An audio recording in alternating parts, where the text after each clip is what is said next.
Halo semuanya, perkenalkan nama lengkap saya Feby Ariyanti Nekui, saya dari kelas Farmasi C semester 1.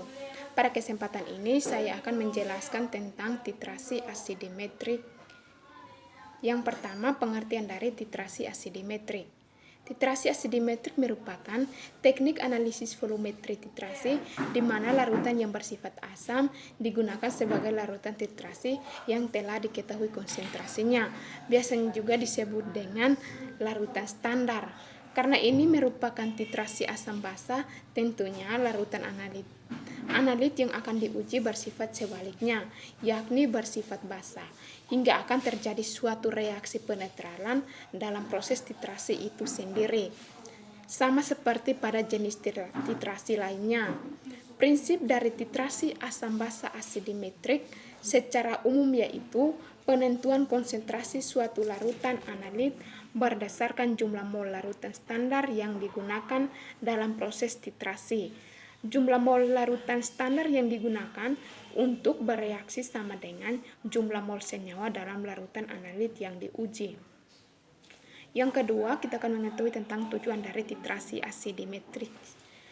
Tujuan yang pertama, dapat mengetahui cara membuat larutan standar HCl.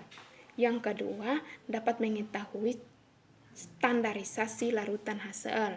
Yang ketiga, dapat mengetahui proses standarisasi. Yang keempat, dapat mengetahui kadar NaOH yang diperoleh dari proses titrasi. Yang ketiga, kita akan mengetahui tentang prinsip kerja dari titrasi asidimetrik. Prinsip kerja titrasi asidimetrik adalah dengan menggunakan reagen basa, yaitu konsentrasi dan volume. Untuk standarisasi dengan konsentrasinya 0,1 normalitas dan volumenya 100 ml. Titrasi asidimetrik juga digunakan untuk buret sebagai media untuk meneteskan asam yang akan menitrasi basa. Yang keempat, prosedur kerja atau cara kerja dari titrasi asidimetrik. Cara kerja yang pertama, membuat larutan standar HCl. Yang pertama, pipet yang berukuran 2 ml HCl dimasukkan ke dalam labo ukur yang berukuran 250 ml.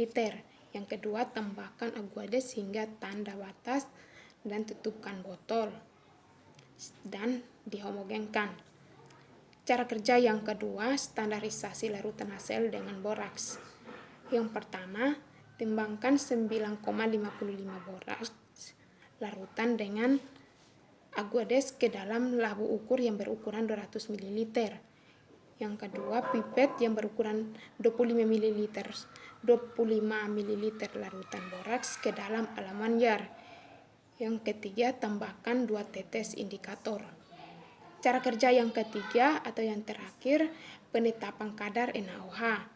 Yang pertama, ditimbang 0,01 gram kristal NaOH dilarutkan dengan Aguades ke dalam labo yang berukuran 100 ml. Yang kedua, dipipet 10 ml larutan NaOH ke dalam elemen jar. Yang ketiga, tambahkan 2 tetes indikator dengan titrasi larutan HCl hingga berwarna menjadi merah muda. Yang kelima, penentuan kadar suatu zat dengan menggunakan titrasi asidimetrik. Yang pertama, kita akan mengetahui tentang bahan dan alat yang digunakan. Yang pertama, alat yang digunakan adalah 1. Kaca arloji. Yang kedua, neraca. 3. Botol timbang. 4. Labo ukur yang berukuran 100 ml. 5. Labo ukur yang berukuran 200 ml. 6. Elemen yer yang berukuran 200 ml. 7. Corong. 8. Batang pengaduk. 9. Pipet gondok. 10. Buret yang berukuran 50 ml. 11. Statif dan klem. Yang kedua, bahan yang digunakan. Bahan yang digunakan yang pertama, HCl pekat. 2. Aguades. 3. Na2B4O710H2O. Yang keempat, indikator metil merah. Yang kelima, NaOH. Yang berikut cara kerjanya.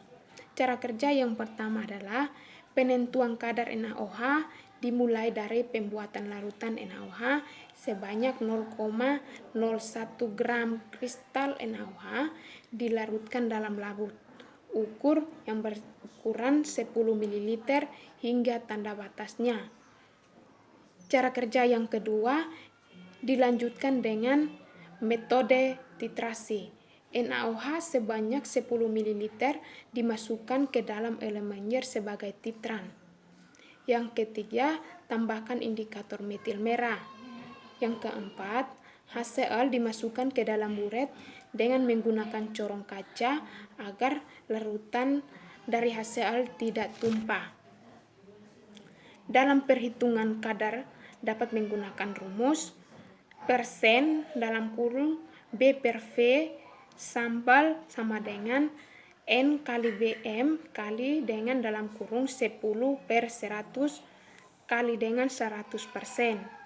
Dari perhitungan ini dapat diperoleh kadar NaOH sebesar 0,16%.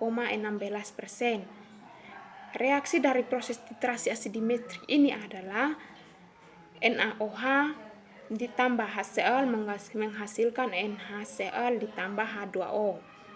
Sedangkan reaksi metil merah jika ditambahkan dalam NaOH akan menghasilkan reaksi NaOH ditambah C5H15N3O2 menghasilkan C15H14N3O2 ditambah H2O ditambah Na.